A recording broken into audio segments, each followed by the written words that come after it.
Good evening, everybody. Hello, everyone. How are you all doing? Nico doesn't sound excited enough for me. We need to get him more excited. Hello, everyone. How is everyone doing? All right. Better? So, we have a pretty good show lined up for everybody tonight. Hopefully, it's never a terrible show. Well, You know, I guess if it's just me running the show by myself without Nico or a guest, then all bets are off. So, I see we got quite a few of our regulars in the chat tonight. I'm going to bypass reading all the way down through the chat. I will say thank you for all of you for tuning in, and we'll get moving along here. Let's see. Before I forget tonight, Dominic said to stop playing with your trains and get on with it. Oh, come on. I mean, what else am I supposed to do with my time? Well, all right. Before I forget, we're supposed to be doing a show. I mean, Yeah. Well, before I forget here, let me do our sponsor spot for Split Jaw, and then we'll be right back.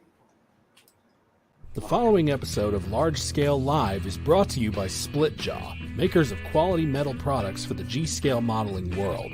For rail clamps, expansion joints, bridges, and more, Split Jaw Products has you covered.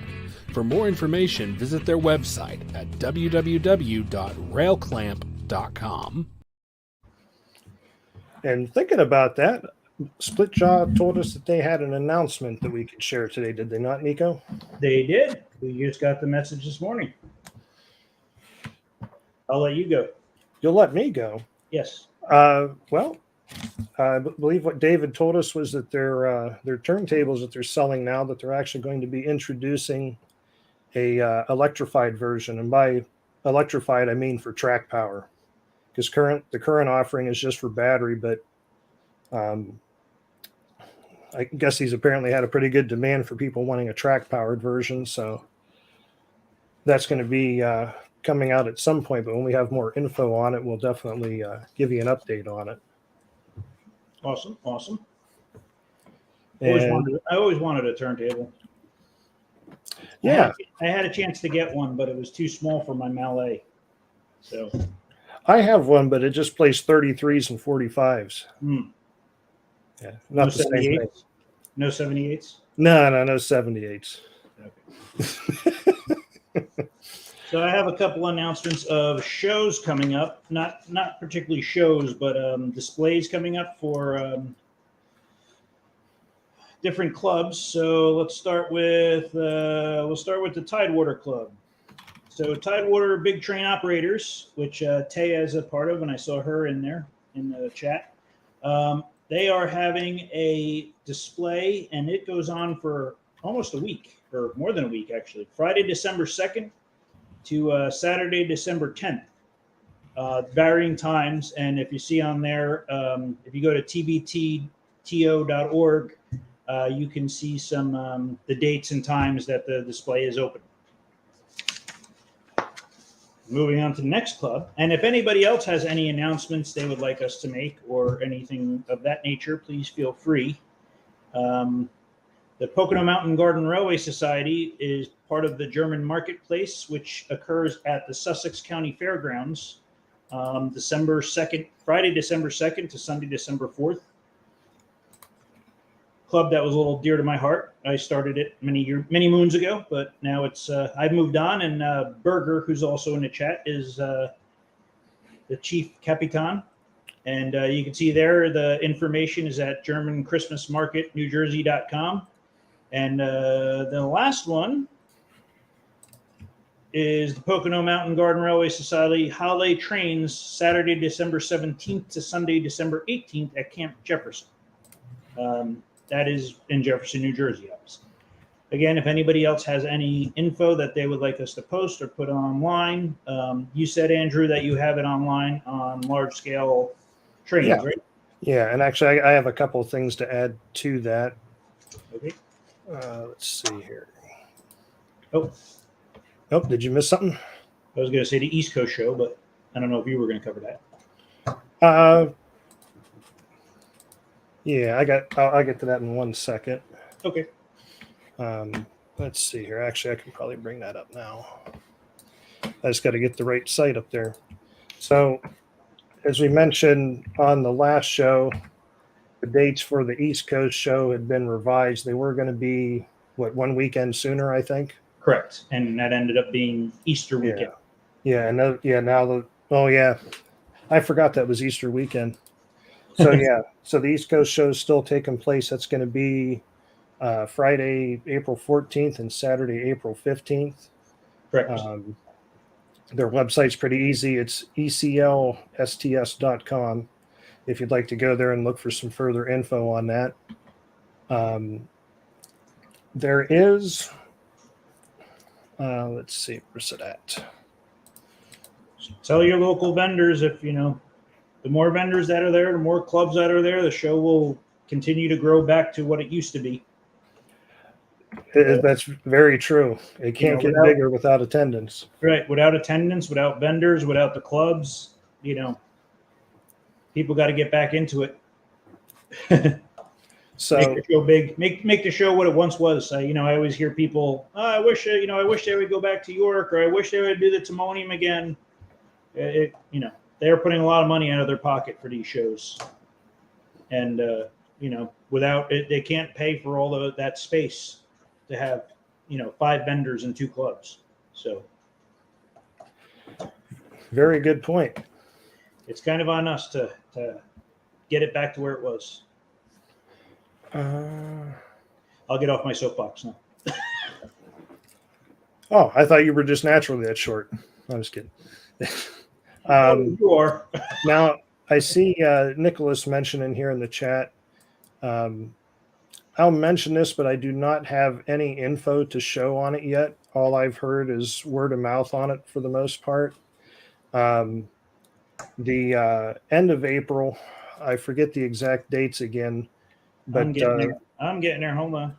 Getting there. I believe it's the same location as the Amherst show is what it's called? Correct. And the Big E, right? Yep. It should be Friday the 28th and Saturday the 29th of April. Okay. Yeah, and I've actually, Nico's going to give me crap again. I've reached out to the gentleman that's running that show. I'm trying to get some one-to-one time with him, maybe have him on the show to talk about it, and we haven't been able to connect up yet. But somehow Nico, he calls people and they answer the phone right away. Hey, when you got it, when people see my name, they answer. I don't know. Yeah, you're a little bit more appealing than me. I'll give you that. But yeah, as soon as I have like definite info on that, I will definitely bring that up. National Garden Railway Convention, July 1st through the 8th. I believe that's also on our website too, correct? Yeah. So on our website at largescaletrains.com, I try to get stuff added in here for stuff that's coming up. And you are correct. The 38th National Garden Railway Convention is on the site.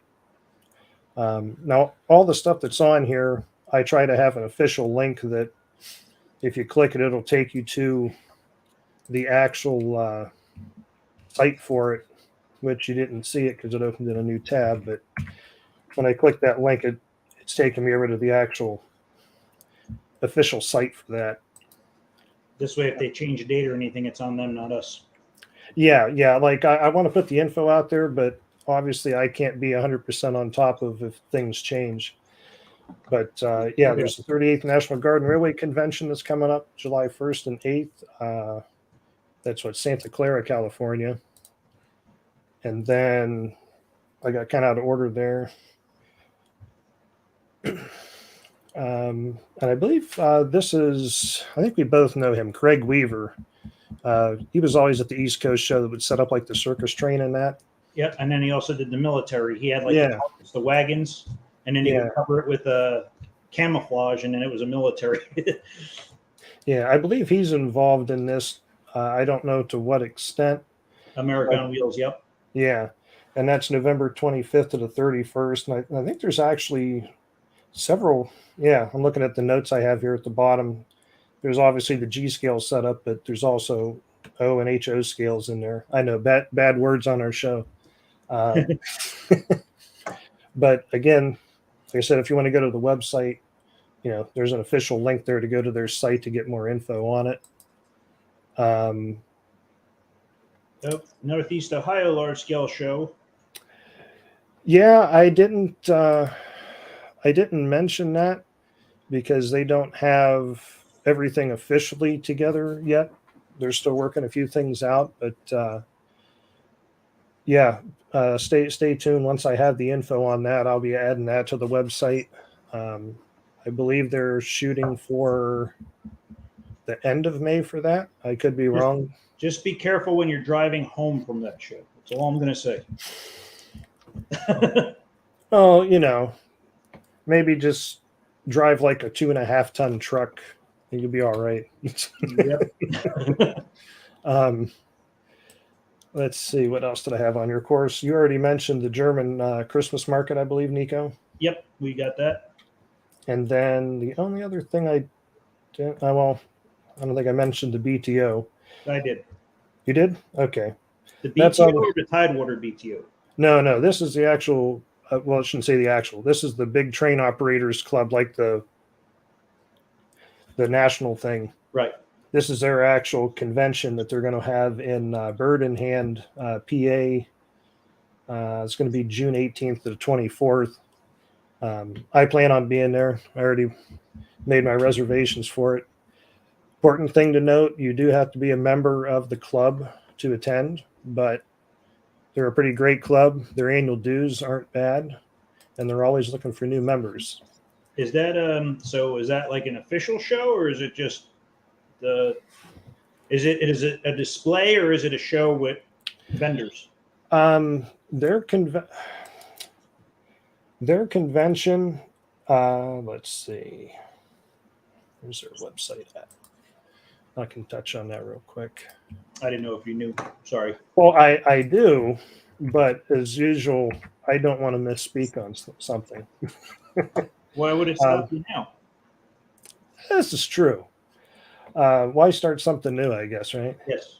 So if you go to our site, click through the link and go to their site, they'll have all their info on here, but it's basically a week-long thing.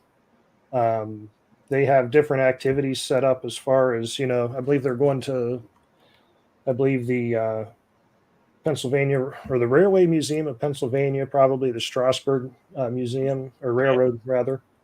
I believe they have some layouts set up, but if you go to their site, they have a whole rundown on everything that's going on there. Okay. And the only other thing I had to mention, if I back up here, is I will be at the East Palestine second annual holiday large-scale train display next weekend, December 3rd, Saturday. I didn't know you were going overseas. No. Last time I checked, I wasn't. I don't think I'm allowed to. You're going to Palestine. Palestine. Yeah. No, East Palestine. There's a difference. Oh, sorry. I'll be there with a few other people. One of them being Jonathan, the fish guy. If you know Jonathan Straczynski, we're gonna the neighborhood. Yeah. So we'll be set up there from 10 to 6 with a display for everybody to see. We were working out a track plan. I think Jonathan had like 10 main lines in there or something. We'll have to see what it ends up being, but just make sure he doesn't stage on the main. Yeah. 65 siding tracks. Yeah, make sure Jonathan's not staging his 55 caboose train while you're running around on the main. So I think that's all we really had on that. Oh, I did want to point out, as Nico said, if anybody has any events like this coming up they'd like us to mention, put on the calendar on our website, you'll see there is an option here now for submissions that you can put in your info as far as what the show is. If you have an image of like a flyer for it or something, and you can submit that, we'll review it, and as long as it's not spam, we'll put it up on the website and mention it on the show. So anyway, And if you have any show ideas, please feel free to contact us. yes, Pictures you want absolutely. us to share, anything like that. Any Yeah, content. Yeah, you can always send us email. We have our contact us link up there if you want to email us. But as far as the show, there actually is a submission form for feedback on the show as well now. If you where's it at? Viewer feedback form. So you can even go on the website and shoot us some info. Hey, we think Andrew needs to shave before the show. Nico needs more hair. Anything like that. So, all right, let's move on. The Tidewater Club helped set up for this Christmas display, and I told them that I had to leave to do my hair. Had to leave to do your hair, right? Yep. Some days you got to wash your hair. It takes a couple hours. It does. That's a lot of my Sunday. All right. So before our guest leaves, let's get him on here. All right. Who is our guest? I know, but I want you to say it. We have author Kevin Strong coming on live. Hello, Kevin. How are you? Good. We are excellent. How about yourself? I'm doing fine. It's the leaves have fallen in the backyard, so I've kind of hunkered down trying to work through a bunch of projects in my workshop. So I figured I'd good opportunity to show folks what I'm working on. Man, I wish my bench was as organized as that. Oh, you did not see it last week. I want to thank you guys for scheduling this, so I had an excuse to come down here and actually unearth my workbench. My wife and I last weekend, she's got we turned our dining room into her paper crafting area. Because who uses a formal dining room really? So that is her paper crafting area, and then I've got my workbench downstairs. Neither of us could do any work because everything was just so cluttered. So we woke up last Saturday and I said, okay, Allison, here's a challenge. By 9 o'clock tonight, you and I need to have workable space in our workshop. We're not going to do it unless we challenge each other to do it. There you go. That was Saturday's task, was to organize. I hauled out 2.5 bags of trash out of here. By the end of the night, I actually could find my workbench and a couple of things that I didn't know I had. And I still could not find my X-Acto knives. Go figure. But and what's my wife, always nice is when you find the thing that you've been looking for 3 months when you clean your workbench. Well, Exactly. Kevin has me worried now when he said he can't find his X-Acto knives because I had one laying on my desk and I don't see it now. We may find it in the course of the show. If you see Andrew jump out of his chair, you'll know he found it. Wouldn't be the first time I put an X-Acto knife into myself. So, Kevin, you've been writing for a number of publications. Mhm. I mean, that's how I first came across you. And then I met you online through some forums, I believe, aristo-craft and maybe Large Scale Central. Yeah. But I mean, why don't you tell us a little bit about yourself and for the audience, in case they're not familiar with you. Well, I grew up with a hobby. My dad, we went over to England in 1975 to visit my uncle who was stationed over there in the Air Force. Went to this place called Woburn Abbey. They had these trains running around in the outside in what was typical English sunshine. And my dad looked at that and said, "That is cool. I need to have that." Didn't know these trains were something you could commercially buy until we went to Hamleys in London. Saw the LGV trains on the shelf at Hamleys. My dad said, "Oh, you can buy these." So we got back from vacation. He sent my uncle a check and said, "Next time you get to London, buy me a train set." And so I probably, a couple, 3 or 4 months later, my grandmother calls and says, "Hey, I got this box of backs for you from your brother." And so we went up there, and it was a little LGB engine, a couple passenger cars, and an oval track. And that's how we got started. And our lot, growing up, is wooded. And at that time, we had this little, I don't know if you're familiar with the old Mighty Casey. It was a little plastic kids ride-on train. Yeah. We had that set up, probably up 30 feet of track running through the trees up there. And so Dad takes the LGB trains up there, sets it between the trees, and says, "Yep, that's where it's going."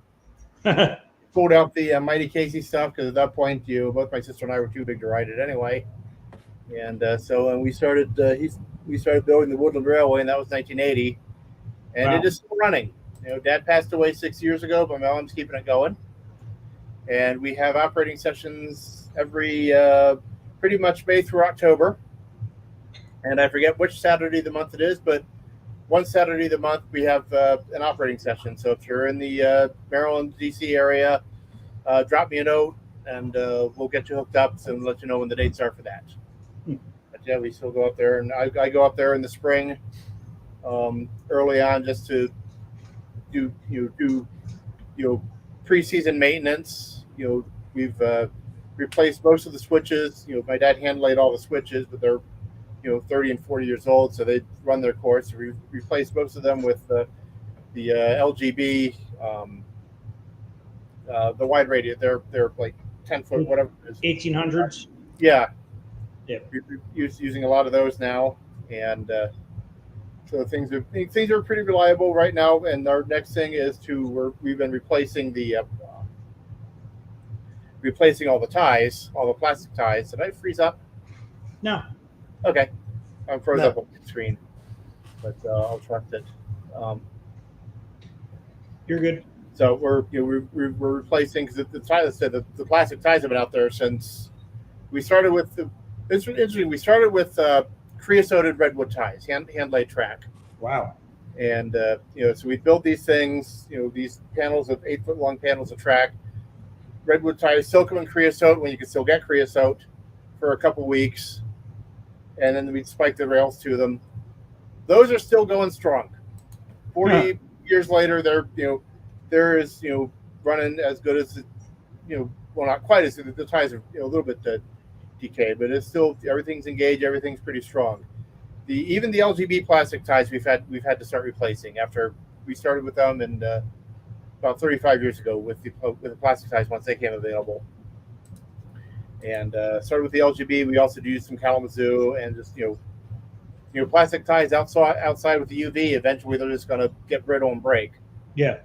And so we've been ordered a couple cases of the LGB tie strips, and we're just going through and section by section by section, restringing all the pulling all the rail, restringing all the ties, and rehabbing all the track. We've got probably about 300 feet left to do, which will be the summer's project. Wow. But the biggest problem right now is I can't get rail. Microengineering out, and I have no idea when they're going to get it back. Is your father's layout, I'm guessing, is battery powered? It started out as electric, but within 4 or 5 years, we decided track power outside wasn't really feasible, and it wasn't so much there were two things that contributed to it. First of all, it wasn't so much the aluminum rail and having to clean that. It was the pine sap, because we're in the woods, and the pine sap would get rails, and that stuff's just a bugger to get off.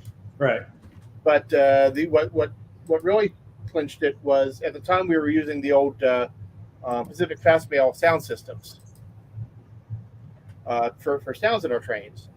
And the way the chuff trigger worked on those things is basically the sound came from the central power supply, kind of like you're right next to your throttle, was the brains of the power supply. And then it fed all the signals out to the rails. Okay. Well, the way that worked was, it used a capacitance kind of system. And I'm not an electrical engineer, so I'm probably explaining this wrong. But basically, to trigger the chuff, you'd short out a capacitor. Well, the rails, 300 feet of rails, exactly 45 millimeters apart, built up enough capacitance to where when the train was at the far end of the line, it would short out the capacitor. The command center couldn't tell the capacitor had been shorted out. So the shuffle stopped. And that drove my dad crazy. So he said, "The heck with this nonsense." You know, he had a PhD in electrical engineering. He started designing his own battery control systems. Okay. And designing his own sound systems. So we started with putting everything in the LTV boxcars with a big old, the 6-volt, two of the 6-volt motorcycle lead acid batteries, which are heavy as heck and took forever to charge. Ooh. Yeah. But we got 3 or 4 hours runtime out of them. So did he ever sell any of his systems? Were they ever available like commercially, or just he built them for himself? Yeah, he just built them for himself. Okay. And then once around towards the end of the 80s, when Soundtracks came out with their Sierra sound system and Phoenix started creating their own their sound systems, there's also when you saw more and more commercial radio control systems coming out as well. Right. I was like, hey, screw this nonsense, I'm just going to buy it from here on out. Okay. So then you switched over to commercially available. Over to the commercial stuff at that point, and then I've been kind of in, and he switched over and kind of stayed. I'm a total sound geek, so while he kind of stayed with with the Phoenix and the Sierra AirWire combinations, as the DCC sound systems have progressed and gotten a lot better, I keep saying, oh, I like this. Oh, okay, I'm gonna get rid of this and go with the new stuff and keep going with the new stuff. So I'm and as if we have time tonight, I'll demonstrate some of that too. I've been this past 2 winters converting everything over to using the either the TCS WOW sound or the Tsunami 2 sound systems using the Blue Rail Blue Rail trains handheld iPhone based controllers. Okay. Yeah. So and I've been really happy with that setup. And you're doing battery power also. Yeah, I'm doing battery power as well. Okay. Cool. Excellent. But yeah, I started when I got out of college. When I was in college, I worked on the newsletter for the Washington, Virginia. My dad co-founded the Washington, Virginia, Maryland Gardenway Society with 4 or 5 other folks. Okay. And so I kind of started, I kind of fell into doing the newsletter for that for a while. I got out of college, moved upstate New York, fell into writing for that, doing the newsletter for that, the Genesee G Gauge group up there. And that just kind of evolved into me when Mark Horowitz asked if, said, hey, I'm looking for somebody to do a beginner's column. I raised my hand and said, hey, why not? Cool. Started writing a bit. I did that for 20 some odd years until Garden Railways folded. And then I've been writing for the Garden Trains Annual. And also I've been starting to do some stuff for GR News as well. Right. Yeah. We just saw your article. I guess you reviewed the new Annie. Yes. Now it's not an Annie anymore. Now it's a quadruple Annie, right? So exactly. 40th anniversary. I think 89 it came out. So 33 years. Oh, okay. Something like that. 33 years. I rounded up. Annie plus. Yes. But I think I will say I think they finally got it right. I mean the Annie when it came out 20 something years ago was really good, and I think and it's been running fairly reliable for a lot of people. I think Bachman they don't get enough credit for listening to their customers and making improvements. No, they do. What they've been doing with with their drives with the all brass gears, putting Pitman motors in them, has really made some top drawer running things. The downside is they cost a lot more. Oh, everything's going up. I mean, you get what you pay for.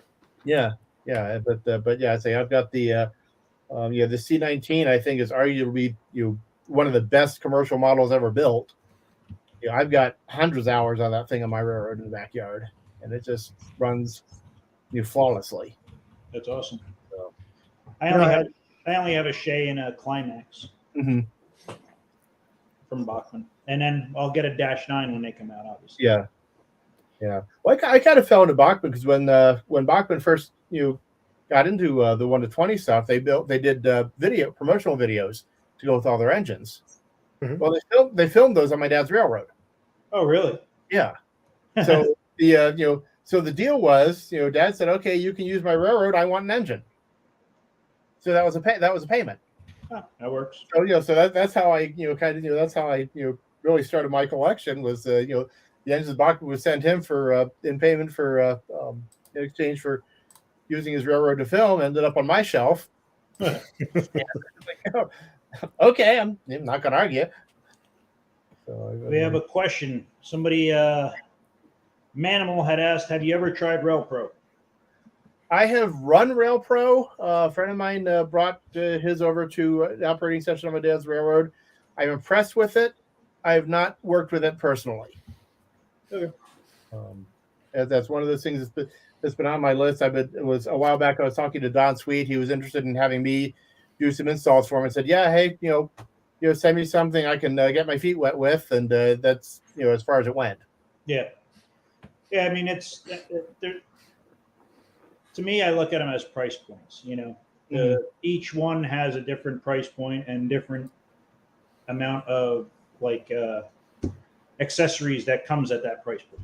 Yeah. Or options, so you get the more you spend, the more options you get. Yeah. So. Taya says she visited your. Did I just you? Yeah. Click it, Nico. Click it. There you go. Andrew and I are fighting each other. Taya said that she visited your father's layout years ago, and she's glad that you're keeping it operating. Yes, it's fine. So trying to keep two railroads going. That's not on two different coasts. I'm in Colorado, but 1,800 miles apart. It's I mean, I had trouble when mine was in my own backyard. So, so fortunately, we've got a pool of at this point 4 or 5 regular operators who come over and help with the maintenance as well. That's good. And that helps. My mom does the gardening, and then I built a little reindeer pass, made this little sweeper car that I mounted on an old LGB motor block. Okay, yeah. Basically, it's got a battery that drives the motor and drives the motor block and the sweeper, and it's basically it's a little self-contained sweeper car. And so Mom will go out there once a week and run that around the railroad, keep the tracks clear. I took one of those and put it on the front of the rotary snowplow that are USA trains. Yeah. They weren't going to run in the snow anymore, so they took the snowplow off, and I put that on the front. And the only thing I added was because the first time we ran it, stuff's flying everywhere. Mm-hmm. So I made an ABS styrene cover for it. Yeah. Sorry, not ABS, styrene. I bent the styrene around it, made a cover. Mm-hmm. Just stops everything from flying everywhere. Yeah, that's one thing I ran into. In fact, I've got to get a new motor is because of all the dust that kicks up. It got into the bearings and just wore the bearing out on the motor. Somebody just said, I don't know if this is somebody but the motor burned out on the sweeper. Yeah. Oh, that's was it JM? Yeah, that's Joe. Joe is one of our regular operators. Okay. Yeah. Yeah, I thought I had it fixed. I rotated because basically the bearing got was made oblong, so I flipped the motor 180 degrees. I got you. And I think we got 2 more weeks out of that, and after that, I said, nope. I've got to research new motors for that. Yeah, they wear out. I mean, it happens, especially if they got torque on one side. Yeah, it's between the torque on the one side and and all the dust is kicking up. It's as you ran into, it's wide open. Yeah. It's just going to get in there, get everywhere. Yeah, that's what I put that motor inside the car, and the band goes through the body, and then it's got the cover over it, so the motor doesn't get as dirty. Nice. It keeps everything nice and cool. If I remember, I'll get a picture of it. I'll show you. Nice. Yeah, I'll too. That might be a worthwhile. Joe, remember that. Might be a worthwhile change. Yeah. So it just it keeps everything clean because everything's inside the car. Yeah.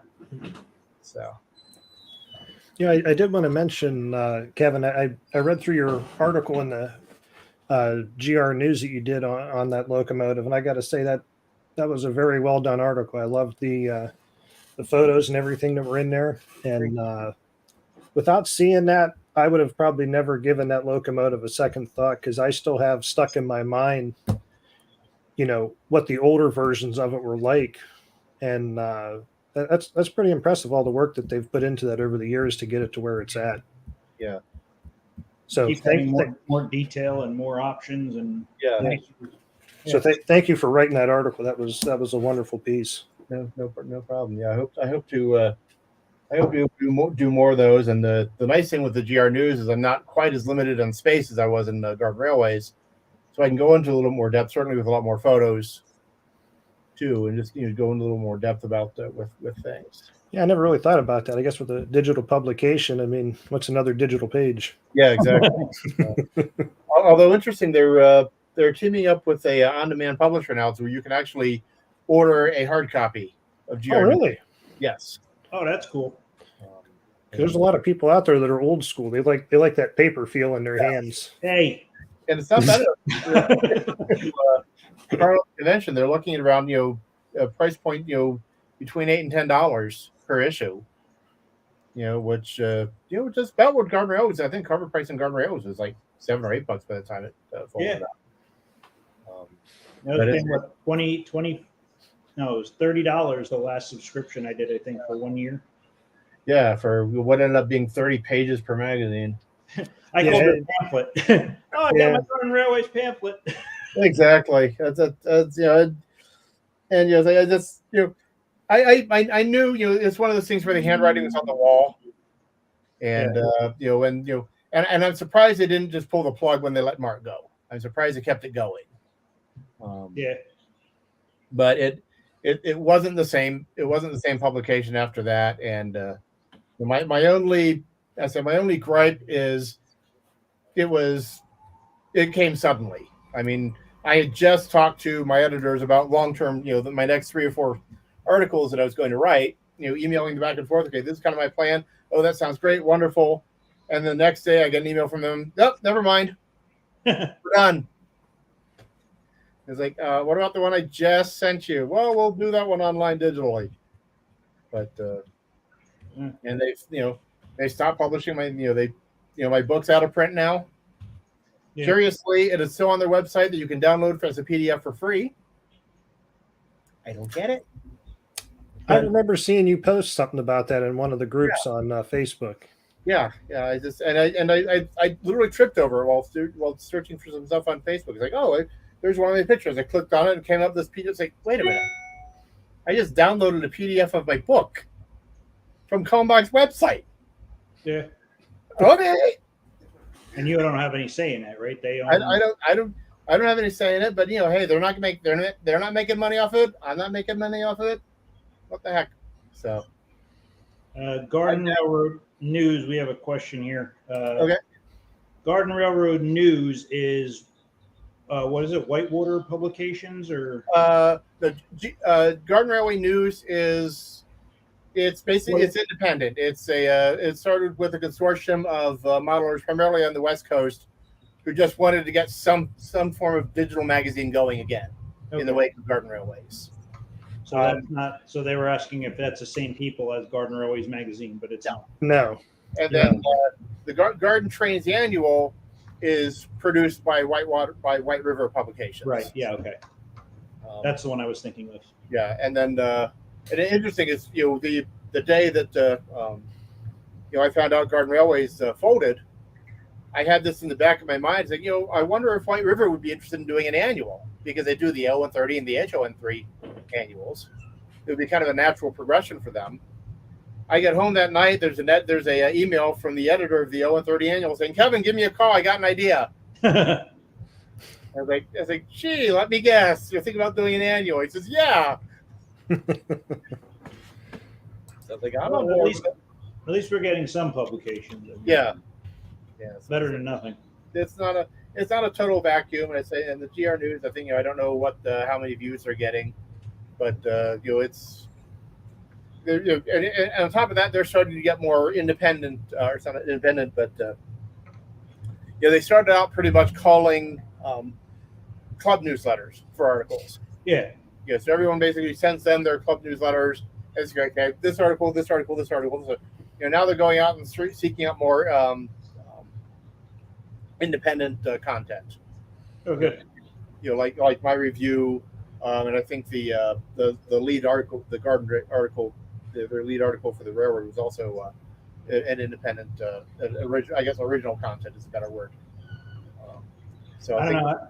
I like the paper.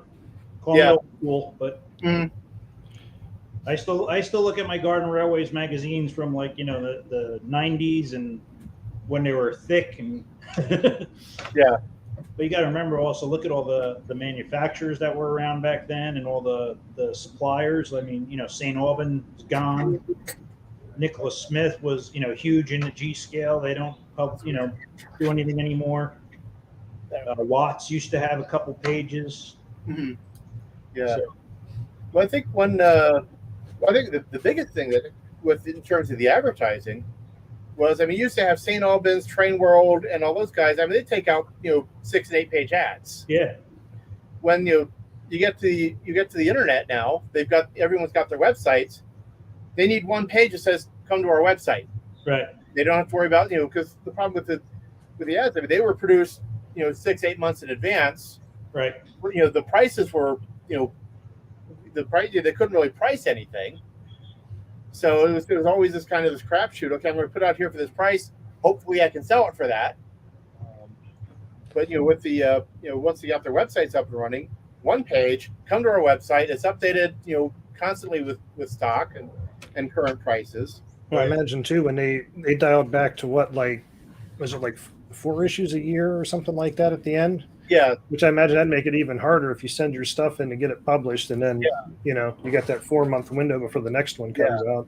Yeah, so so the retailers kind of with their websites, they had it good, and they weren't really affected by the magazine cutting back, but the ad revenue side, and then the manufacturers were cutting back. Yeah. So your ad revenue side, and that's the reality of commercial publications, or any newspapers, magazines, even television. It's like when ad revenue dies, you shrink. Yep. And I live and die in that with in television. That's as much as I complain about advertising, they pay my salary. So See, this is why I like old paper, because you get to look at old catalogs. yes. Digital's just not the same when you're in the bathroom. No. I'm on my phone and it's this big. Yeah. You can always tell when you go to a model railroader's house, you go in the bathroom, there's a magazine rack with like 15, 20 train magazines in there. Exactly. So anyway, probably should enough about what I've been up to writing wise. Let's go to talk about what I've been up to modeling wise. And actually part of this came from the 460 with one of my current project. And this actually has roots going back a couple years ago. I've always wanted to do a 1-to-20 version of the Bachmann 460. It's they did it. When you scale the Bachmann 460 in 1-to-22 to the Tweetsie engine, it is within inches in pretty much every dimension.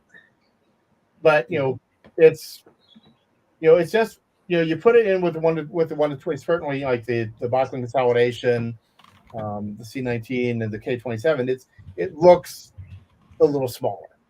Yeah.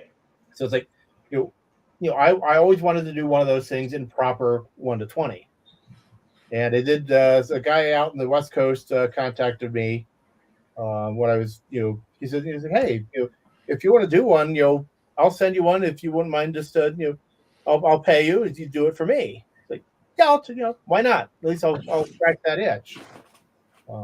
So larger cab, larger stack. I think I put the larger pilot wheels on it. Widen the running boards, things like that. Nothing major, not a huge overall, but enough to just give it little bit better proportions, but it still just never, looking at it, just never really looked proportioned right to me. There's something still just off to it. So the Annie is actually 122. Correct. Okay. Yeah, and so I couldn't, I just couldn't put my finger on it. It just never struck me as. But it was like, okay, fine. At least I scratched that itch. But then I went a couple of years ago. I went out to Durango when they had the Southern Pacific engine out there. They basically brought that out there to teach all their crews how to fire an oil-fired steam engine, because they're converting their Ks to oil so they don't get sued by the government. Basically comes down to. I mean, that's the undertones. That's that's not their official line, but one of their engines started a fire. They got sued by the government, and they're trying not to start fires anymore. So you do that much more efficiently with oil-fired engines and diesel. Sorry. At first, I thought you were really choking. That's one way to get out of doing this show with us. No, I'm just kidding. Yeah, so start mentioning those infernal combustion engines. But anyway, I was out there doing a story with them on the running this Southern Pacific engine on the line. It's like I like the looks of that. It's like that was pretty well proportioned. So so I kind of filed that in the back of my mind. So when Bachmann send me this 460, I was like, what can I do with this? So I got flipping through my books and actually found not the Southern Pacific ones, but the Pacific Coast Railway had 2 460s. See, books, Andrew, paper. I got paper here. I'm trying to sketch something up I want to print, but about halfway into that, I realized I was being dumb and said, I should probably just be doing this on the computer to start with instead of doing this twice. So I pulled this one up, and I'll just. This is the Pacific Coast Railway's 460, and so I started pulled out the scale rollers and started playing around with some dimensions, and discovered that despite the drivers on this one are 44 inches. On the Annie, they scale to 41 inches. But in reality, a 3-inch difference in driver diameter isn't that, as locomotives get shopped, they take some of the tread off, so the drivers would actually shrink. Right. Over time, at least within tolerances. But a 3-inch difference is certainly within tolerance on those. So a slightly smaller driver is not a big deal. Measured the boiler diameter, the cab size, and discovered that's the same size as the Bachmann the Connie, more or less. It was actually within a couple inches. So what if I could take the boiler and cab of a Connie and marry it to the Bachmann 460 chassis? Okay. So that's kind of where this project came from. So what I've done is, if you want to, you can pull up my little camera over here. This is where I'm at right now with it. This is the Bachmann boiler. I put an extended smoke box on. This is a plumbing flange. Oh, sweet. Down. And actually, I was originally doing this to excuse me. I was originally doing this to do a model of the 262 that used to run at Georgetown Loop. But when I cut down a 460 chassis, converted it to 262, and it's just really flimsy, and I'm not convinced that it's a good running engine. So I kind of shelved that for a while. So now I'm repurposing the boiler for this. But I took I had another 460 chassis lying around because at one point Bachmann was selling them for $50, so I just bought a bunch of them to see what I could do with. So what I've done is basically I'm using one of those chassis as a mock-up. So so I basically taking this is the Bachmann 280 footer, and so I took this is the frame from the 460. So I with as little modification to the frame as possible. I had to cut some stuff off of the front, but with as little modifications as possible. So this way, I just want this whole process to be a drop in onto the frame. Okay. So that's what I've been working on here is just making this as much of a drop-in as I can. So I've got this is a new cab floor which just slides in. Is that just styrene or? Yeah, this is just styrene. Okay. So this just slides. Come on, there it slides in. I got spacers there to go between the original floor and the new floor. And this just literally just pops down in front, so that'll be secured back here, and then through the steam chest up through here, and then build everything up on top of that. New running boards because the stock Bachmann running boards were up here. I needed them lower, so I got new running boards out of styrene. Do those have like wood texture on them now? Or? Yes, this has some wood texture, and while we're on that subject, so this is technique for making styrene look like wood. It started out as a blank like this that I cut out, marked it, and cut out on the jigsaw, and then I took where is it? This is it's a scribe and a ruler, so I went down to scribe the center because this would be two boards side by side. Okay. So I scribed a major line down the middle just to simulate the two boards. Right. And then there's a little bit of a ridge there, although I'll get that with the sandpaper as well. But and then 60 grit sandpaper. Just have at it with the 60 grit.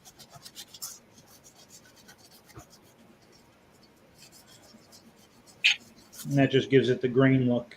That just gives exactly. Just gives it some grain. Then if you want to, I'll take this, the scribe, and just kind of put in a couple random deeper grain lines just for, just to give a couple just visual interest.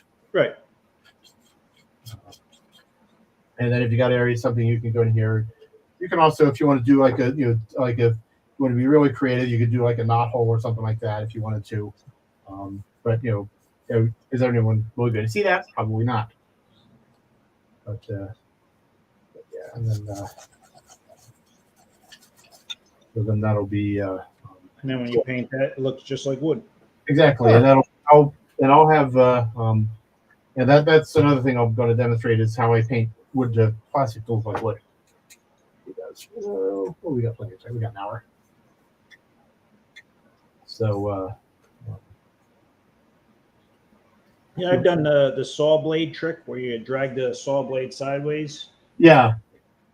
Like a what do you call it? Like take a regular saw and just kind of like. Yep, exactly. That'll do. So I've got a couple broken pieces of hacksaw blades, which I use for that. If I want a really heavy, pronounced wood grain, it's something like the running boards. You're not going to get a whole lot of really heavy, pronounced wood grain on a running board like that. So this is the 60 grit. Especially if they're being walked on, it's going to get worn down. Yeah, and they're between that and the all the cinders on them. Basically, you're walking on sandpaper the entire time. Yeah, with all the cinders that collect on them. But what I did here as well, I used a silver Sharpie and marked where the new boiler bands are going to go, and extended the driver center lines, because when I'm looking at the drivers, trying to figure out the drawings, trying to figure out where the domes and other things go, I key them off of where they are relative to the drivers. So is the top of the boiler? There's nothing on that now, right?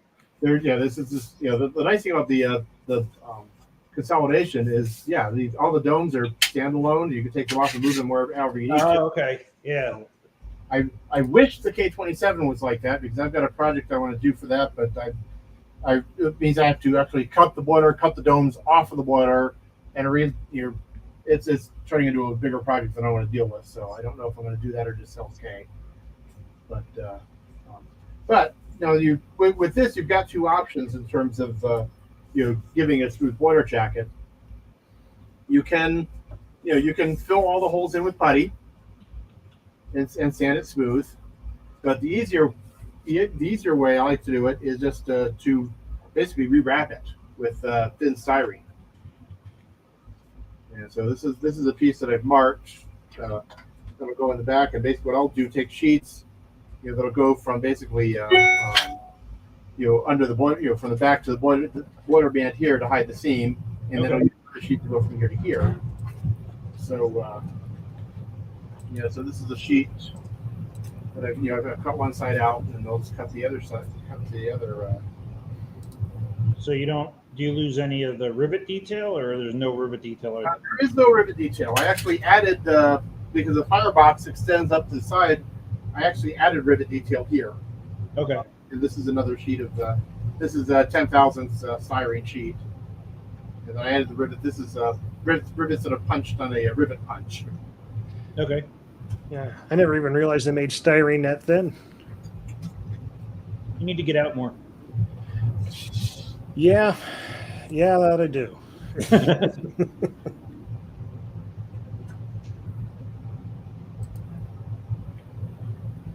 Again, more in this with the black styrene.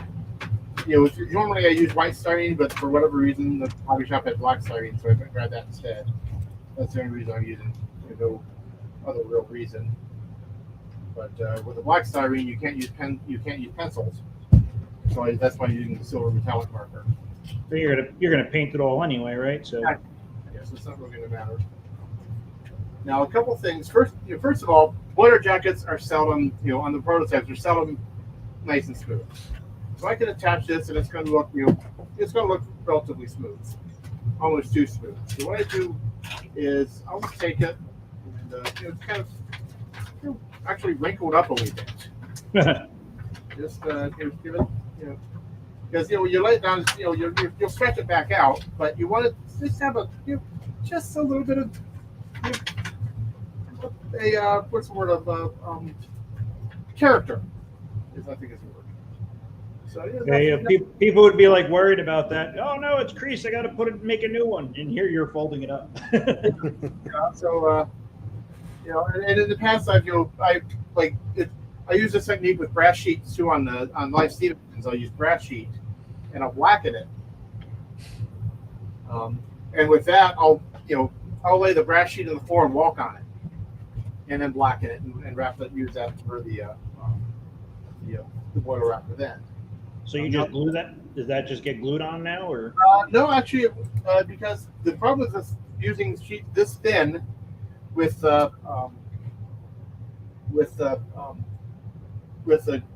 solvent cement is you run the risk of melting it. So I'm using two-sided tape. Very thin two-sided tape, right? Thin two-sided tape. I get this from Michael's or Joann's. Where'd my scissors go?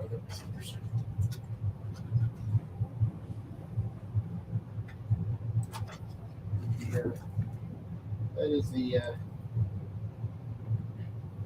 other advantage of having a wife who is a paper crafter. She has a bunch of paper stuffs, and you can learn to use her bag of tricks as well. It's a bunch of stuff you could steal, right? Exactly. To the point where her first thing is she can't find something in her craft room. She asks me if I borrowed it. So we now each have our own heat gun. We each have our own glue guns. Just things that. Pretty good too. If you put it on and you don't decide you don't like it, it's easy to take off again. Exactly. And I use this for for locomotive boilers. I always use this for if I'm doing a tender shell. I'll use that to build the core out of styrene, and then I thought about this in advance. It's actually taking longer than I thought, but.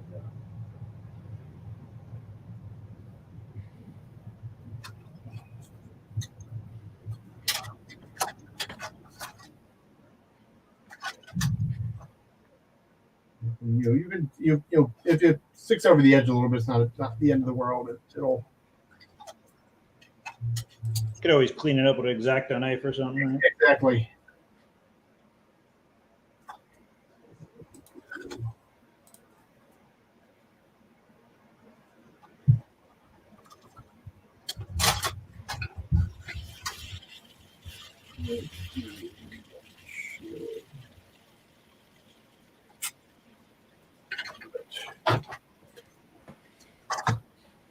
The pain is separating the plastic of the protection from the tape itself. That's the tedious part. Yep.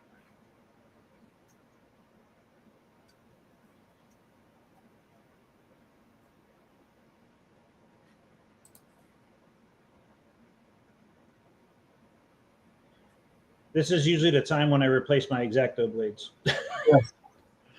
I'll try and get it out, and the tip's all broken off. Mm-hmm.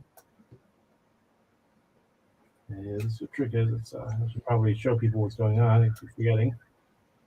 There's a camera here. Yeah. So you have a covering piece, Yeah, so it doesn't stick to itself on the roll. exactly. And this is, you make stuff that you can get on these, load these tape guns. I have not actually used that for this. I use that for other projects. But I try not to use that because then I invariably accidentally keep the tape gun down in my workshop. My wife gets mad at me for when I see her tape gun. So I found this stuff to be a little more permanent than that, but it could also just be the particular brand of tape that she uses. With paper, it does not have to be quite as sticky as I need with styrene. Come on. And of course, you're trying to rush faster now too. It makes it go slower. So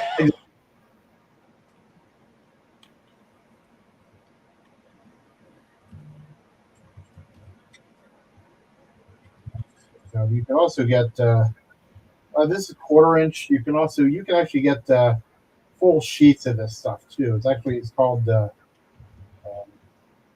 if you're into scouting at all, it's called Badge Magic. It's a new and improved way of putting badges on your scout uniform. And that stuff just does not come off for love or money. You run it through the washing machine, it saves. Whereas if you get that in a full 8.5 by 11 sheet, but I've not found that I need anything that big. Basically, because There it goes.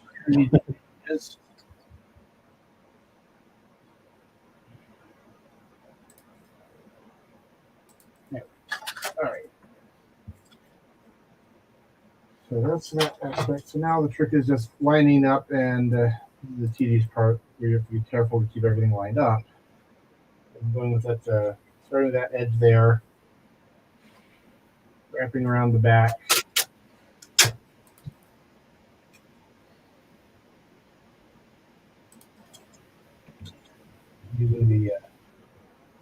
Using the back head to gauge whether or not I'm going the right way or not. Let's see, this goes pretty well.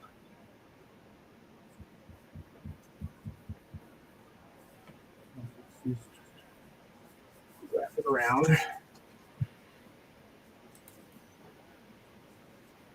Voila. That's pretty cool. Instant new boiler jacket. Huh. And then the bands you put over that will cover up the seam. And Exactly.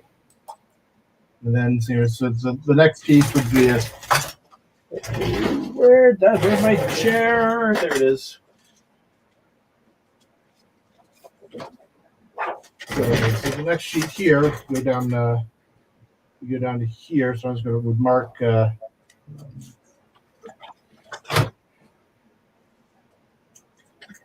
mark where this goes up to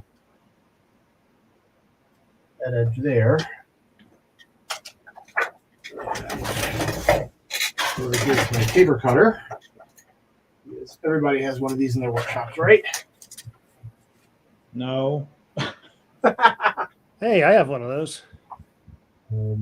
Why? You're paperless. Why would you have a paper cutter? Back in the days when I had all the paper. Oh. And so now this is so that's will be the next sheet, and I'll just take that on. You got to reposition your camera or zoom out or something because you can't really see what you're. There. So I'll just I'll use the same technique. Yeah, wrap it around again. Exactly, and then I'll use the same technique once more for the smoke box, except on the smoke box, I'll emboss the rivets on the other side. So how did you do that? I have a rivet punch, which is over here.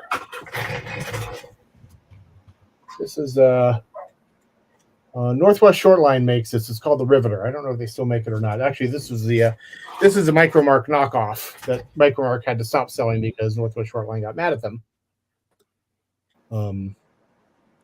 But It just froze up again. Nope. You there? Yeah, that's good. Okay. There we go.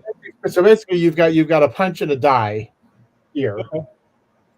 and a little scrap. And Basically, kind of like a little arbor press then. Yeah. so what happened? Come on, wake up! Oh, there we are. There. Yes. Okay, we're back live. So we just go through, and then I'll mark.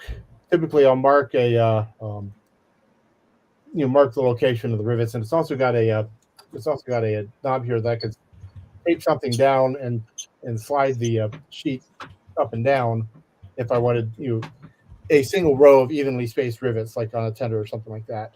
Oh, wow. That's pretty cool. That saves a lot of marking. That must take a lot of time.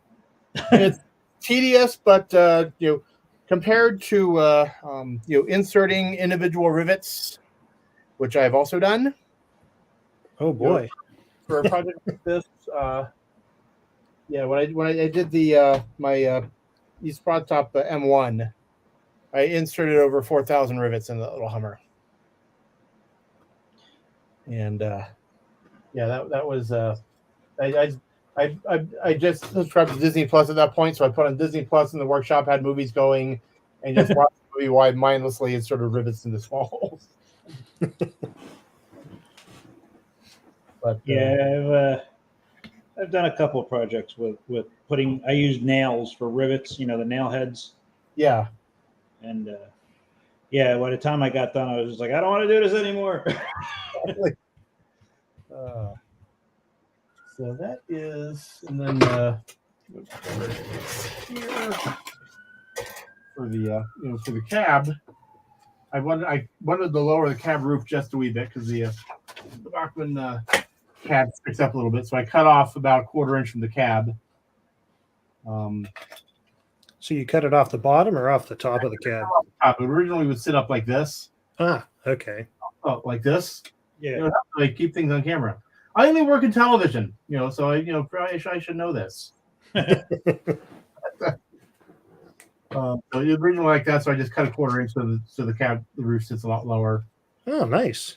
And then I originally the original Bachmann cab, this was solid with the back head sitting back here. I wanted it open, so I cut this out and then filled and then blanked out the doors. So that's the That's the back of the cap, right? Yeah, this is the back of the cap. So this would be Right. Okay. Just trying to get my orientation right. yeah. So yeah, let's look like that. Okay. And the back head, of course, goes up there. So yeah, that's that's the locomotive project, and it shouldn't not too terribly crazy, but We'll have to share a picture with us when you're done. This way we could show the people watching what the finished product looks like. yes, I will definitely. But okay, we got 50 minutes. Let's go. For all that stuff over there. That's what happens to my workbench. It's just I pick something up, everything falls off, and that's how it gets cluttered. But the next thing that I've thought I'd demonstrate is how I make how I paint styrene to look like wood. Oh yeah. And especially natural wood. Here.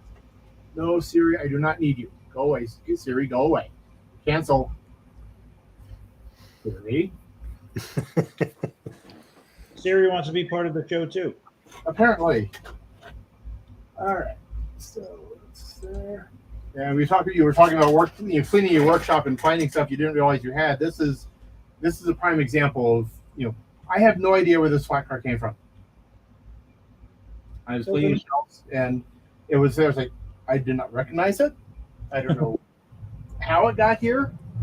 My theory is there's some bloke in Australia going, right up with that flat car, mate.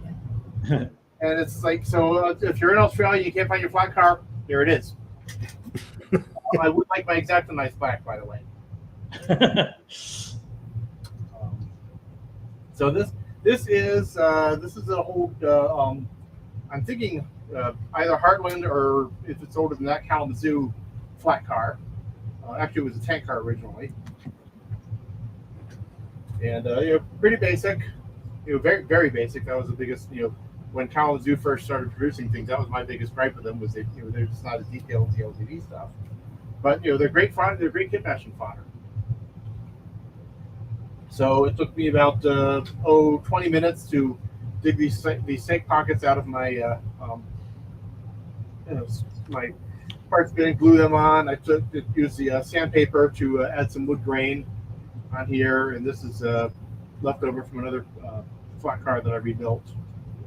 So and just paint it up real quick, put a number on it. Dry transfers for the numbers. Old dry transfers, they don't transfer very well anymore, but that happens for them. But for the deck, I just used this is Walmart carries this, craft stores carry this. It's your generic $1 bottle acrylic paint. I use this for pretty much everything. You can't go wrong at a $1 bottle. But I just painted the deck with that. And again, for this, you want it to look like wood. It doesn't have to be solid, so you don't mind a little bit of variation. It can be thin. There we go. Yeah, That's like your base color, right? Yeah, that's going to be your base color. Put a towel on my lap so I don't spill paint on me and ruin my jeans. Not that I've ever done that. But there are a couple different projects. This is a model wash that I found. Otherwise, I'll just use acrylics. And this is basically you just kind of brush this on. Yeah, this is a fairly heavy color on this. So I like to cut this with a little bit of water. And again, you strengthen this. How strong it is.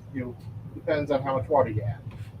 And that's what takes I'll say experimentation. This is where you guys have fun with it.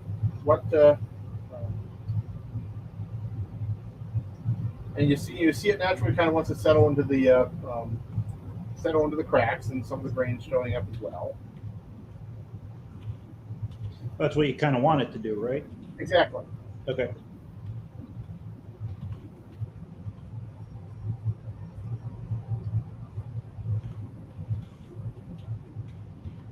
I start with black. You see over here, it's a little heavier. If I were to do an older deck, I'd weather it a little bit heavier.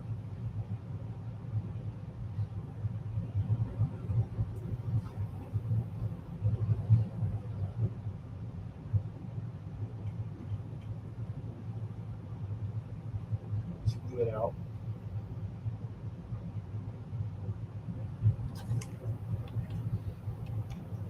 Did that dry pretty quick? It dries pretty quick, and I've also got a heat gun over here I'll use to accelerate the process. And then I've got a little bit of brown in there just to kind of warm it up a wee bit. And these are all water based? Yeah, these are all water based. Since it's all, they blend in kind of nicely. Just warms it up just a wee bit.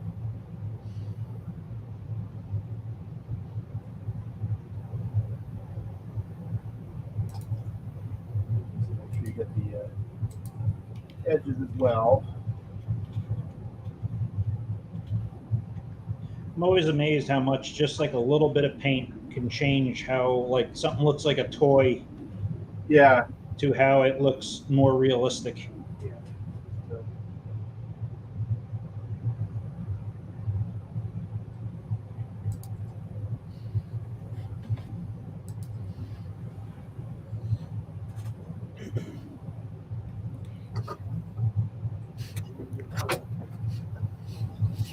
Done. Don't melt it. I've never done that either. Me neither. What, melt it with the heat gun? Yeah. I had the end of one of my diesel engines. I was using the Bachmann 45 tonner end grills, and I was weathering that and trying to warm it up, and it just melted. Like, argh! Those things are impossible to come by.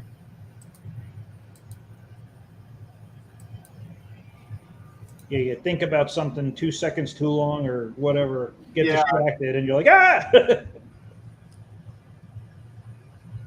Of course, I've done it intentionally too. You can, twist the side of a coal hopper or something, make it look bent up, and Exactly. Yeah, then you can tell people you meant to do that. I had a guy in one of my train clubs that he used to buy the 100-ton aristo-craft coal hoppers, take all the wheels and everything off, and he would put them in his oven and get them soft, and then he would just, crinkle them up a little bit, Mm-hmm. and then weather them. They look great.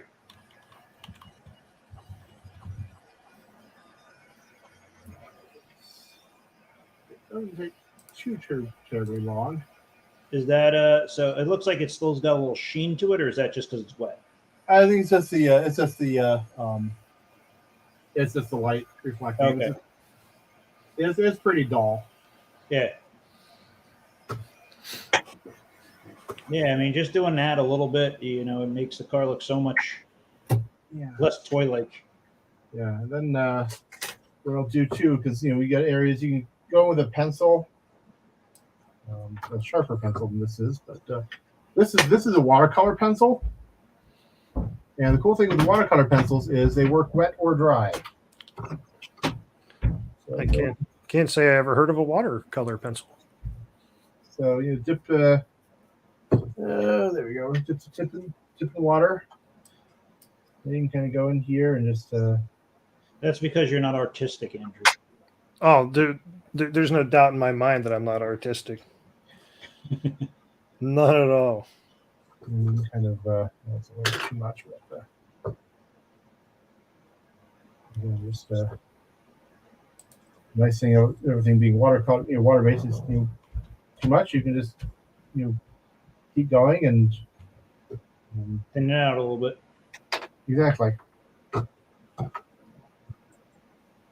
So, but the other thing you can do with pencils is actually I use the next step is to actually come in with a lighter pencil, and this is just a normal Prismacolor colored pencil, just and highlight.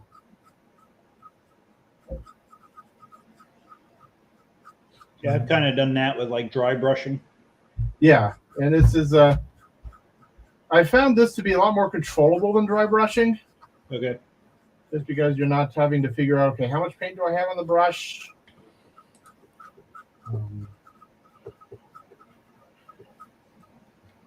You're just getting picking up on it. It's kind of hard to see. Yeah, we'll see it. Yeah. Okay. Then do you seal after you're all done with this? Then you like dull coat it? Nope. No? I do not seal any of my weathering Okay. because I don't like because when you do that, everything gets the same sheen. Okay. Ah, never thought of that. And if I'm doing a locomotive or something like that, I want the boiler, the boiler jackets, bare metal. I want that to be reflective. Right. So if I were to hit that with dull coat, then I'd totally lose that effect. And then if you want to, you can always go back in here too with a darker color and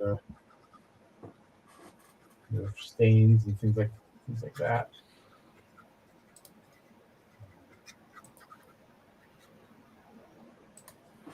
Oh, that's awesome. And the nice thing too, and Is that like a red or a... this is a red, and forgive my oh, come on. There we go. I see we did have a question since you're not sealing it in, Kevin.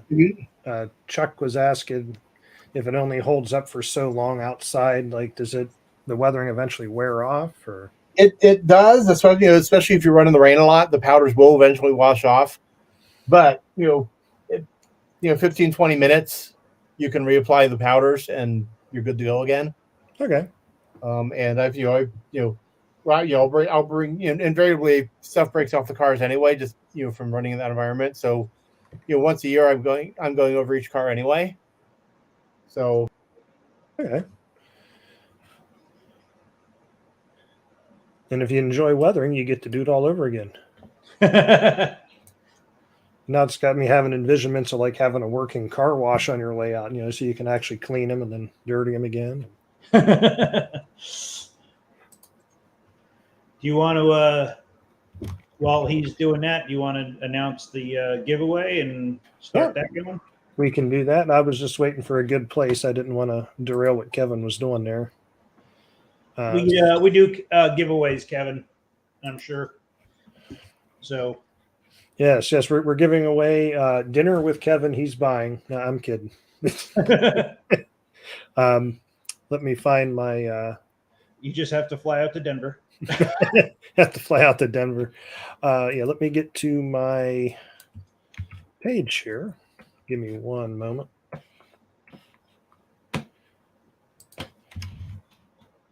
So our giveaway this evening is going to be from our sponsor, Splitjaw, in case anybody forgot, because I almost did. Just kidding. And we're going to be giving away. Andrew, Dave, not me. Just want to make sure you're clear. The other bald guy. The other bald guy. Yes, the other bald guy. We're giving away a set of the. Let's see where to go. The drop-in lift-out rail clamps or bridge clamps, as a lot of people call them. Let me see if I can share this image of it. Let's see. There we go.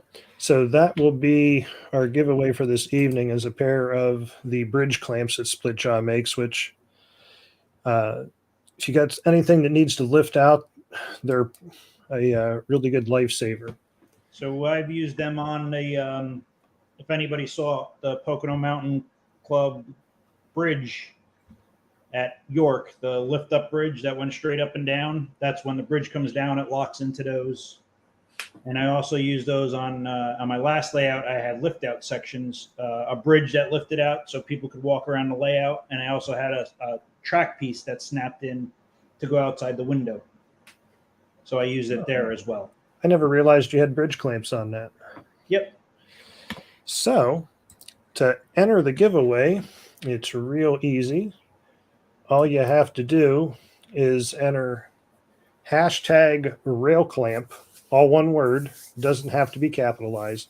Hashtag rail clamp in the live chat, and that will enter you in the giveaway for the bridge clamps. And we'll let that run for a little bit here so everybody can get a chance to enter in. All right. Okay. Apparently.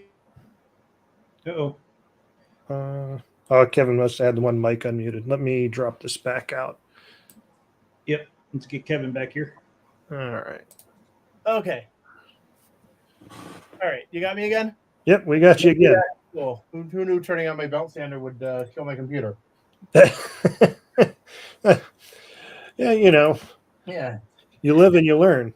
Exactly. See, everybody thought they were just going to learn a few other things tonight. Now they know, the belt sander and the computer can be an issue.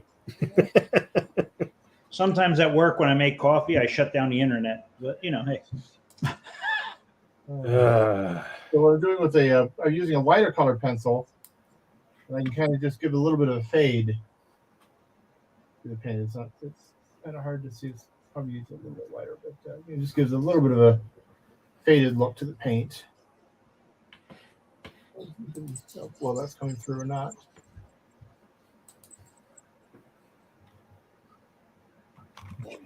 And then again, if you got numbers, you can simulate faded paint just by kind of coloring over them. So that was kind of a crappy transfer to begin with, but now it looks even more weather worn. And then if you want to do kind of a paint fade off of that using the again, this is another watercolor pencil. Make it a little bit wet. Right here. A little wetter.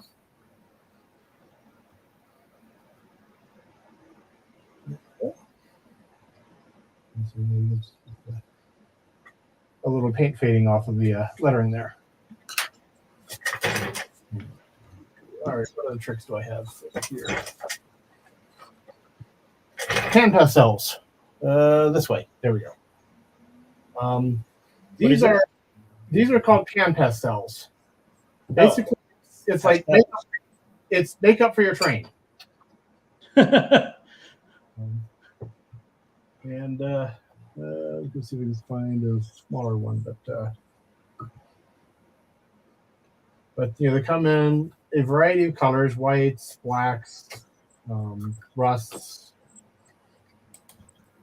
grays, yellows. I mean, they're used for artists, but they actually sell these in model railroad kits where you can use for common weathering colors. So color here. So it's kind of an ochre. This is a little makeup sponge. You've been using makeup sponges too, huh? And just kind of I was worried I saw you pop up in the chat there, Nico. I thought you were entering the giveaway for a minute. What do you mean I can't? I need No. those. Those were good.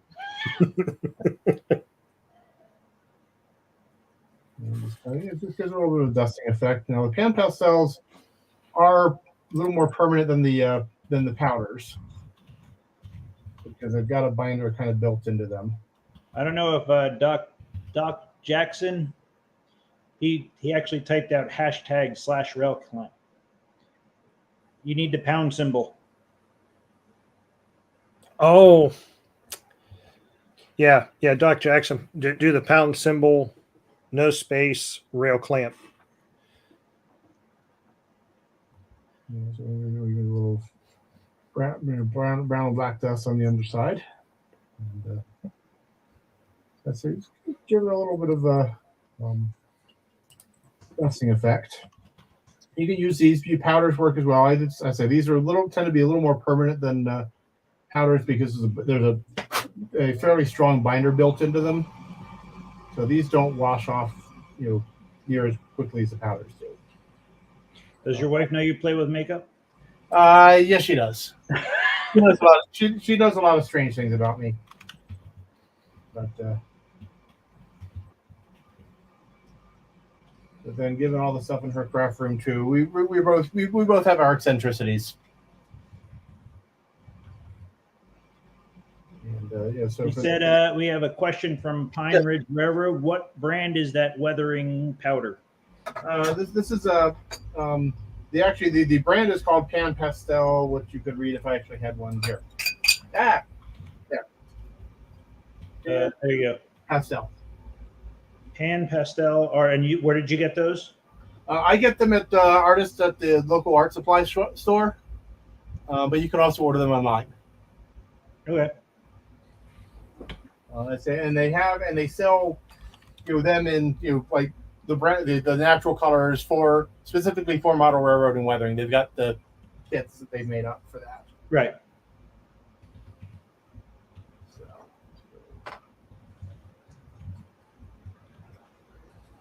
it gives a little bit of the dust along the bottom, and then you've always got for the couplers. Does it work?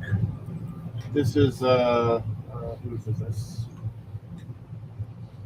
Monroe Modelers. There we go. This is the weathering powders.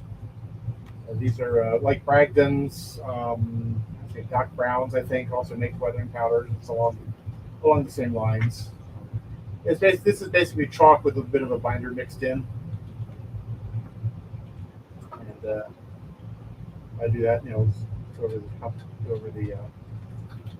couplers with it, because the couplers are going to be rusty because the couplers typically were not painted or are not painted.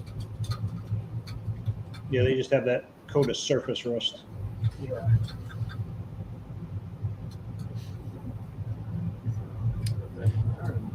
We did have a question from John, Kevin. He was wanting to know if you ever use Indian ink and alcohol for weathering.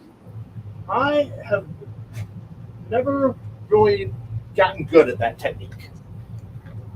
There are people who swear by it, but I guess maybe I was using the wrong inks. Hard to say. But I never really got good with it. So that's when I went over to using the acrylics. And I just found I had a lot more control with the acrylics. And once the acrylics dry, they're not going to wash away. The inks, depending on the inks that you're using, the inks you do have to seal. But again, since I'm not, at least wise inks that I've tried to use, then I got a drop of water, even a year after the fact, if I put water on it, the ink was gone if I didn't seal it. Okay. So it's just it's a technique. It's kind of like using I don't use an airbrush to weather either. It's another one of those techniques that I tried. I'm all thumbs with it, so I said there's got to be another way. That's you find what works for you. That's a lot of people do a lot of things different ways, but you get the same end result. Yeah. And, the best I'll do with an airbrush is an overall dusting of something. But getting in there with a really fine control is like like the work that Mac McCalla does. With a really he's doing like really ridiculously fine soot streaks going down things. That is not gonna come out of my hands. It's just, I know where my strengths lie, and that ain't it.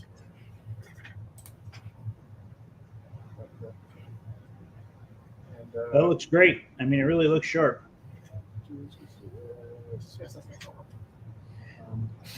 And then again I'm using a silver pencil here. For areas you want bare metal. You use that. And there's like along the top of the stake pockets to be recent shipping, things like that. Yeah, just like where it's worn off. Exactly. Again, back on camera.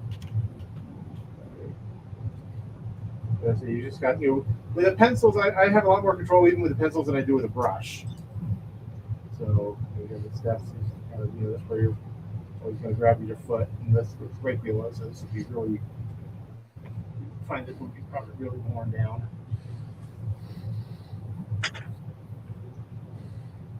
And then if you need to do rust,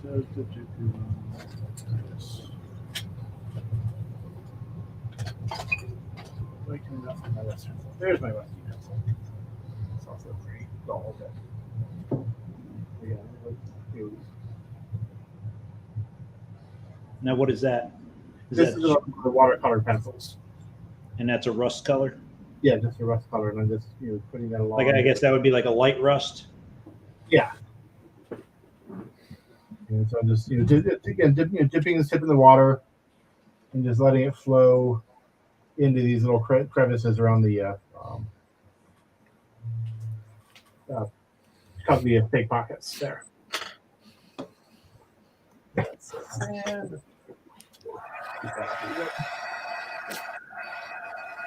Hey, Andrew, I got a quick question for you while he's drying.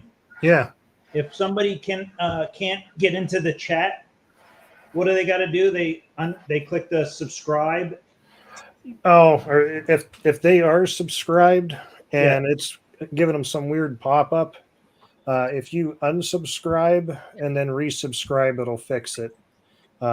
It's an issue. I've talked with several other YouTube channels that it seems to pop up for some people. But if they unsubscribe and resubscribe, then it should let them in. And the pan pastels, you can also brush the pan pastels too. And again, with a little bit of water, it becomes almost kind of like a paint as well. But this has a little bit of a texture to it, so I can also just kind of stipple it. Makes it look like more of a bubbled up rust. Exactly. And then if you want to, you can layer. Where's my brown? There's the brown, handy.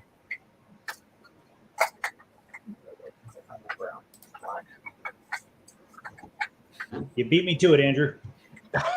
Well, if we get to it at the same time, then it's like a slap fight trying to select a comment. Crazy Train wants to know: has anybody buried their trains in their backyard?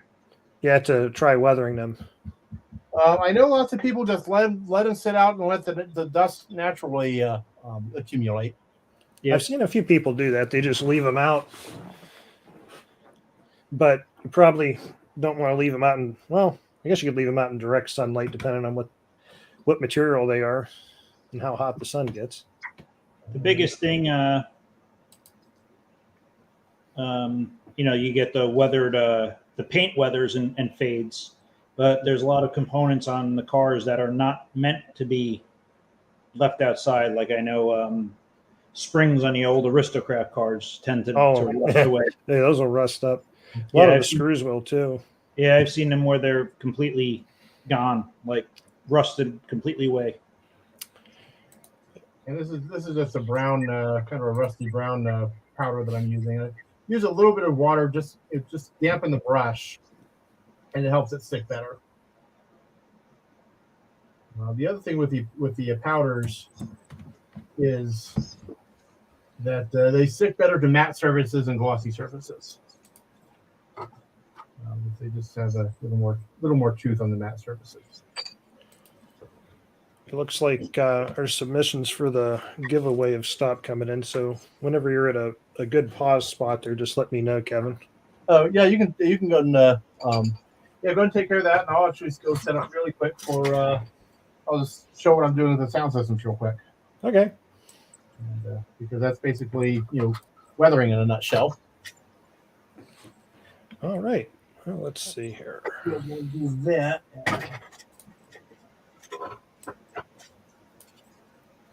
Oh, we did have a question here. Somebody was asking, where did you get the heat gun and who makes it? I got that at the Michael's. You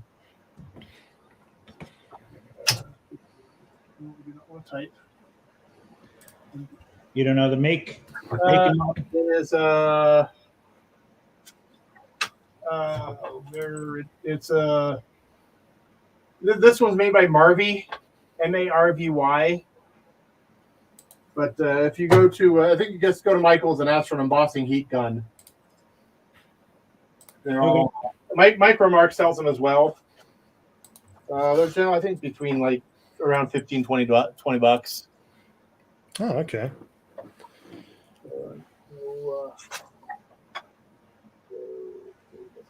Gorgeous color backside right now. And actually, before I draw for this, let me stop this banner at the bottom for a moment so that I don't have people trying to enter in as I'm trying to do the drawing. That's it. What's that, Nico? I said that's it. That's it? All right. So let's see who our lucky winner is going to be tonight and win the set of bridge clamps. I know it's not exciting enough. Let's see who's going to win the bridge clamps. It ain't going to be me. It ain't going to be you. Nico's going to get robbed. As usual.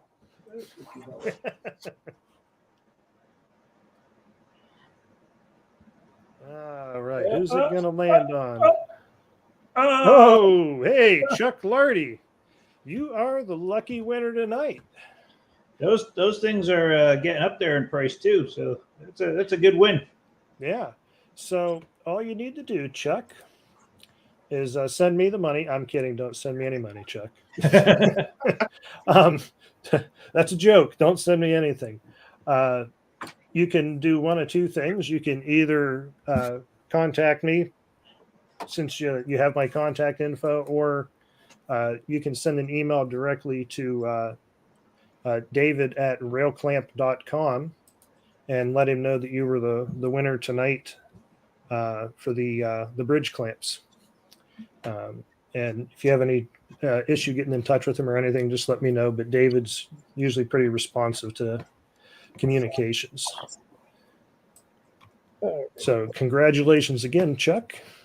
I can't wait to see when you put that bridge on your layout. So. Are you ready, Kevin? Or I am almost there. We have a little video to play about fixing gears, so we could play that while you're. Yeah, go ahead. Okay. Okay.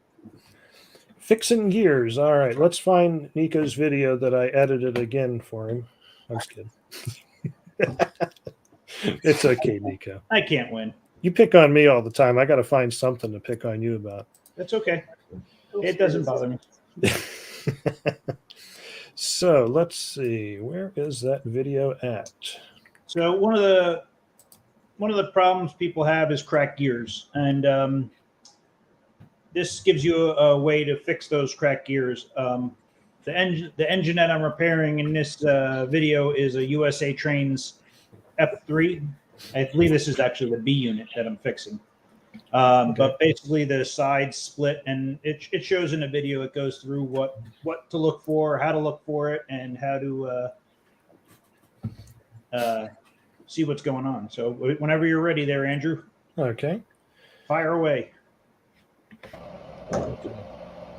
So one of the common issues with USA Trains is a split gear inside the gearbox. One of the easiest ways to check is if you can move the wheel. See, as you can see, this wheel is not spinning freely. And now if I go to the other wheel, see, I can move the whole wheel and it's spinning.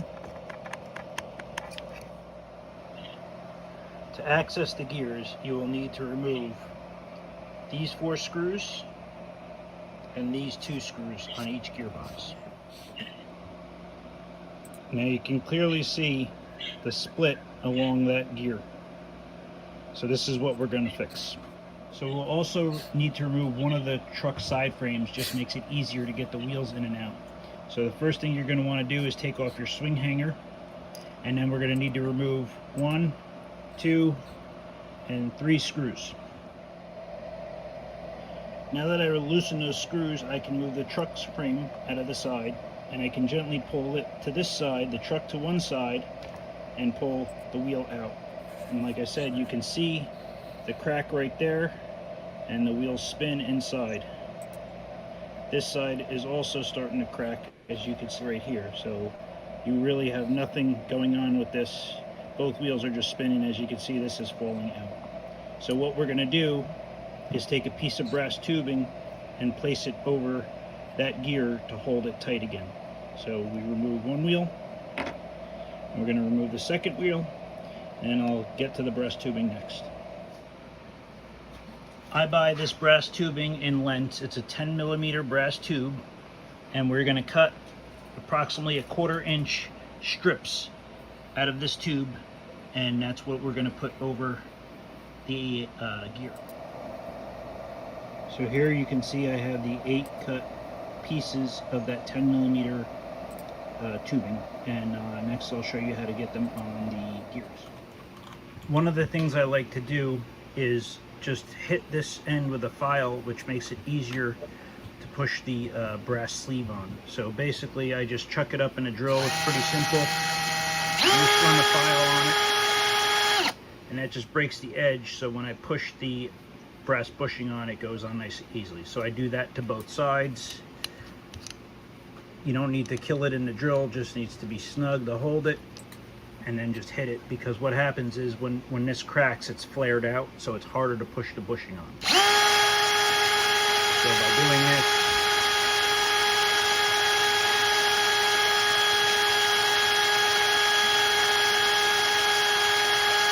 it gives you a taper for the bushing to get pushed on. So now we want to put the bushing onto the axle. So let's bring that up here so we can see it. So you want to make sure, it's a little hard to see, but you want to make sure you get it on nice and straight. This way it's not crooked when it goes on.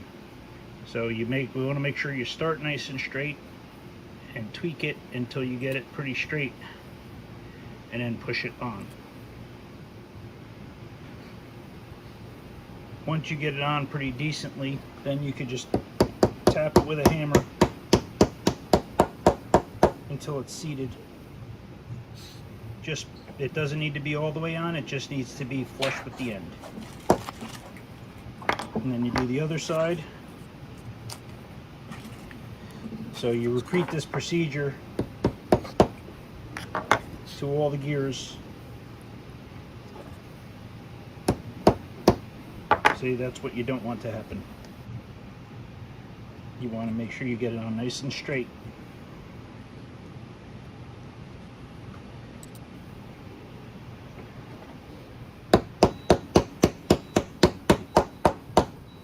So it holds the axle nice and tight when you put it back together.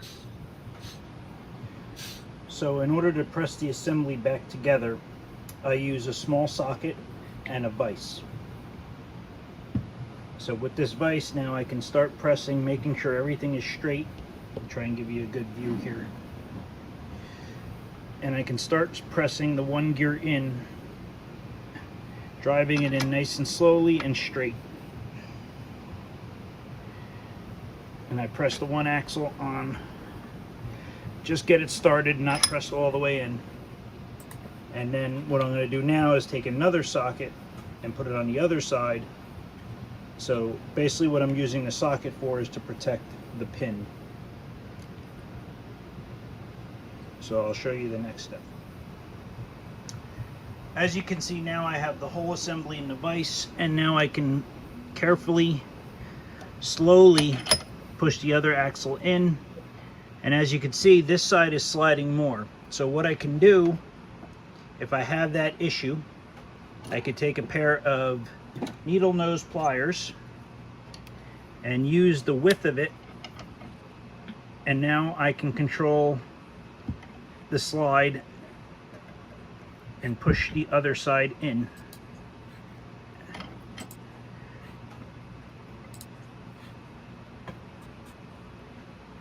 Once I get close to where I think I should be, I use my aristo-craft wheel gauge in order to get them closer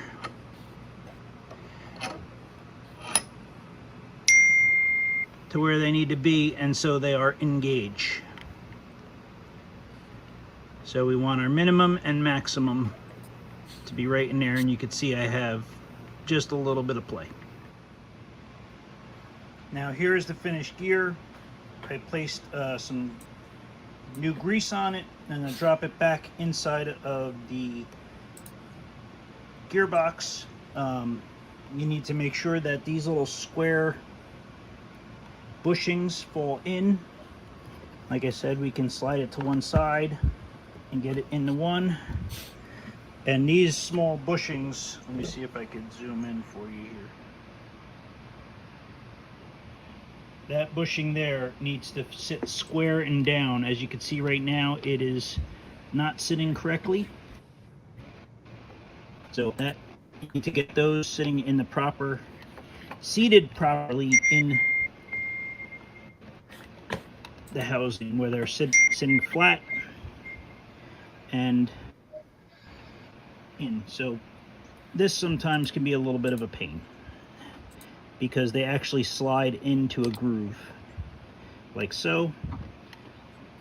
And the spring, the pickup, this wire here is underneath the axle.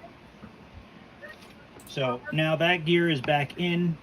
Obviously I would continue on and do all the gears on this engine because inevitably they're going to crack. It just happens. So now I would go, if I was finished with this gearbox, obviously I would put my side frames back on and install my 3 screws on the side, and then I would put my truck cover back on and tighten the 6 screws on top. I also have a fix for these little tabs. Let me zoom in here again. Get a good view of it. These little tabs always break off for the slider shoes. Obviously I'm repairing a customer's engine, so this customer does not use slider shoes on his engines. He has taken them off, but for those of you that use the slider shoes, I also have a fix for that we could cover on an upcoming show. Leaving us with a cliffhanger, Nico. Man, You know, want you to come back and watch more. I wanted to show people real quick here. Let me get rid of that video. I know you were using the gauge when I did mine. I was using my dial calipers. However, for the people out there that have a 3D printer and would like something a little bit easier, you can actually. I think I might have showed these on one of the prior shows. You can actually print out some gauges for that. You do. So I'm trying to see. I think I went to like, there we go. I didn't mean to make it go full screen. So if you check out over on our website under the resources, you go to the 3D printing. And I'm, as I said before, slowly collecting different things that you can 3D print from the different sites. But if you scroll down, you'll see there's this USAT axle repair collection. If you click on that, that'll take you over to Thingiverse. And these files were all originally made by Eric, that has his name above the polar and the press bushing. And my friend Michael actually redid the 2 gauges so that it allows room for the brass tube. So if you print those out, you can actually just press right in until it hits the gauge if you want something a little bit different to do it with. And let's see, I think that was it. Yep. Kevin's waiting to show his sound. Yep, let me We're stop that screen. approaching the 9 o'clock hour. So Yeah, we're gonna. So this will be a really quick teaser, I guess. We can talk about this next time or some other time. Okay. This is the Blue Rail Trains. This is the Blue Rail Trains control interface.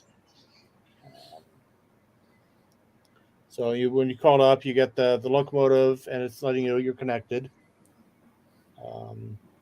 And so you've got your throttle here.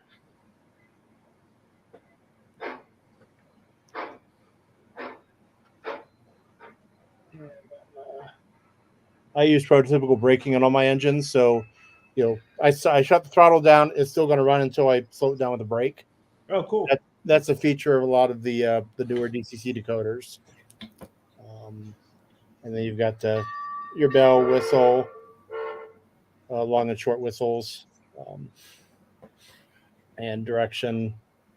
But you've also got the nice thing I like about this is with most DCC or even other controllers, AirWire, things like that, you've got to remember which button does what sound. With this, everything's just spelled out for you. Bell, whistle, grade crossing, which I accidentally hit.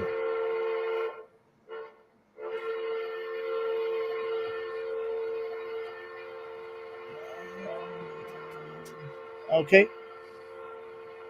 Thank you. What's going on there?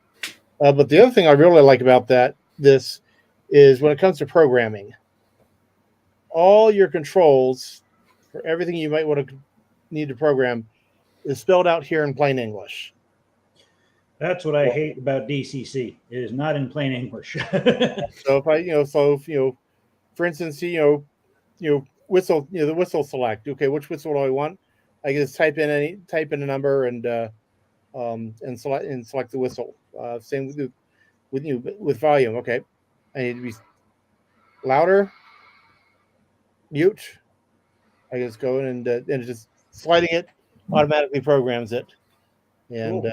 Everything's in plain English. So so we're out of time, so I'll just leave that there. Thank you guys for having me. Oh, thank you, Kevin. Appreciate you coming on and spending the time with us. Yeah, I was actually really intrigued with what you were doing with the 10,000s styrene and with the rivets and that on it, because I'd kind of wondered about that myself. If you were to do something, I'm thinking you're gonna have to drill holes and put little tiny rivets and everything, but that's definitely a lot easier way to do it. Yeah, if you can. When I did the M1 project, I had the sides laser cut, and the laser drilled all the holes for me, so I didn't have to. They were all evenly spaced, pre-drilled. Sweet. I just had to insert 4,000 little buggers in there. But thank you very much for coming on, and we appreciate it. And no problem. Please share with us in the future, and share the engine once it's complete. Yes, I will. We'd love to share that photo and let everybody see what the finished product looks like. Yes, definitely. All righty. Any last minute announcements, Andrew, or are we? The only thing I have is our next show, which is usual. You can go to our website and see the upcoming schedule, but it's not December 25th because people are going to be doing Christmas things. So our December show's actually moved a week off. It's actually going to be on Sunday, January 1st, because we figure by 7 p.m. on New Year's Day, most people are going to be wiped out and at home sitting on the couch anyhow. Our guest on that show is going to be Shane Stewart, which I just saw him in the chat here somewhere. Yeah, he just said. So there he is.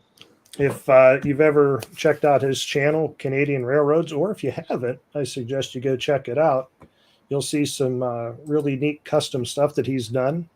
He'll be coming on to show us some of the stuff he's done and some of his scratch building process and that.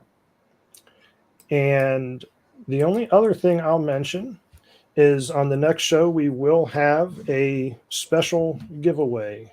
Christmas, New Year's giveaway. Yes, it will be a special giveaway. I'd say you probably don't want to miss the show. It might be something that people really, really would like to have. So I'll leave it at that.